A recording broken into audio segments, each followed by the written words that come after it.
Salve, salve família Arena, salve, salve areneiros e areneiras. Pois é, estamos aqui em mais um vídeo no nosso canal. Dessa vez para falar o seguinte: qual é a situação do goleiro Gabriel? Para onde ele vai? O que é que vai de fato acontecer com ele? Outra informação: o que aconteceu com o julgamento de Carpini? Eu vou explicar a você como que se deu essa prescrição, né? O que foi que aconteceu durante o julgamento. E outras informações sobre as categorias de base do Vitória, como o Vitória foi no Campeonato Sub-17, qual é a situação de Emerson Buiú e Marquinhos Cabrobró, os dois jogadores que estavam no profissional, depois sumiram, vocês vão saber por quê, o que foi que aconteceu com eles. Então, antes de começar, gostaria de me apresentar, eu sou Ítalo Oliveira, que é aqui do Arena Rubro Negra, faço conteúdo de 16 anos, gostaria de pedir o seu like, a sua inscrição aqui no canal, ative as notificações, hype esse vídeo, dá aquela fortalecida que agora você vai ficar informado das últimas notícias do Esporte Clube Vitória, o colossal, o maior do mundo. Seguinte, turma, vamos logo falar sobre o jogador, sobre o treinador Thiago Carpini. O que foi que aconteceu com o Thiago Carpini? O Carpini, ele no dia 6 de abril, ele foi expulso contra o Flamengo. Pra você que não lembra, ele chutou a bola depois do gol de Wellington Rato. A bola na multibolas, né? Fica ali no canto, na lateral do Barradão. Ele chutou a bola e acabou sendo expulso pelo Rafael Clay. O que foi que aconteceu? Ele foi julgado no dia de hoje, dia 23 de maio, pela terceira turma, pela terceira comissão do STJD, lá no Rio de Janeiro. No final, ele acabou o processo dele acabou sendo arquivado por prescrição. O que foi que aconteceu? Por que que isso aconteceu? Pelo regimento não, por entendimento do STJD, o processo precisa ocorrer, o julgamento precisa ocorrer 30 dias após o fato. Ou seja, o jogo foi no dia 4 de abril, a denúncia deveria ocorrer até o dia 5 de maio. Só que a denúncia do técnico ocorreu no dia 6 de maio, passados-se 30 dias.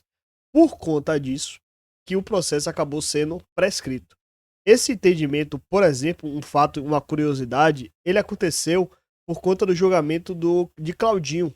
Lembra que ele, quando jogado pro Criciúma, ele foi expulso diante do Vitória? Pois é, ele acabou sendo denunciado 30 dias depois, e no entendimento do STJD, todos os processos denunciados 30 dias depois do fato ocorrido são prescritos. Então, por conta do julgamento de Claudinho, o de Carpini foi prescrito. Agora, o detalhe que chamou a atenção é que uma das procuradoras, na verdade, a procuradora Mariana Rebelo, ela queria fazer o julgamento de Carpini com um sentido de exemplo. Por a questão da multibolas ser novo no Campeonato Brasileiro, ela queria julgar Carpini justamente para mostrar, para dar exemplo de como deve ser feito. Mas, como treinador, existia a questão da prescrição, o processo acabou caindo e Carpini está livre para comandar o Santos. Você vê que é cada coisa que acontece com Vitória que eu vou te contar. Viu? Sobre o goleiro Gabriel. O Gabriel era um jogador que foi contratado pelo Vitória lá no final de 2024. Quando ele foi contratado, na época da negociação, o Lucas Arcanjo estava sendo negociado. Então a ideia do Vitória era ter Gabriel para ser o primeiro goleiro. Tanto que na conversa dele, Carpini, Mota com Gabriel, tudo isso foi alinhado para que eles viessem para ser titular. O investimento do Vitória foi para isso. Só que a negociação de Arcanjo não deu certo. Ele ficou no Vitória e aí teve a disputa entre Arcanjo e Gabriel. O Carpini, desde o começo, deixou muito claro que era questão de hierarquia. Primeiro Arcanjo, se não fosse bem, Gabriel jogaria. Deixou isso claro pro goleiro. Só que assim que a negociação de Arcanjo não deu certo, o Gabriel já entrou em contato com o Vitória, queria inclusive rescindir o pré-contrato. Só que o Vitória, beleza, aceito que você rescinda, desde que você pague. Como o jogador não queria pagar, ele acabou vindo pro Vitória, disputou apenas 6 jogos, não se integrou, ficou insatisfeito, e o Vitória colocou o jogador à disposição já no final da outra janela, tanto que ele se aproximou de uma negociação com o Cruzeiro, acabou ficando, e agora novamente está colocado à disposição. Dois times desportaram interesse. Primeiro, Juventude, Juventude, que está disputando o Campeonato Brasileiro da Série A. Ele disputou apenas um jogo pela Série A, portanto ele pode jogar, por coincidência, contra o próprio Juventude na estreia. E também o Leite da Itália.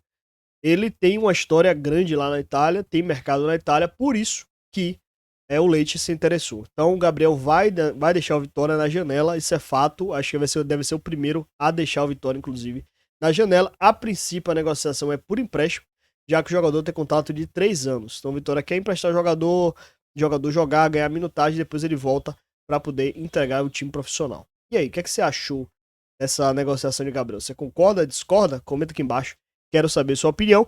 E para finalizar o nosso vídeo, vamos falar sobre categorias de base. Primeira informação, o Vitória Sub-17 classificou para a final da Copa de Prata, lá do Campeonato Canteiras da América. Lembra que o Vitória está disputando um torneio internacional na Argentina?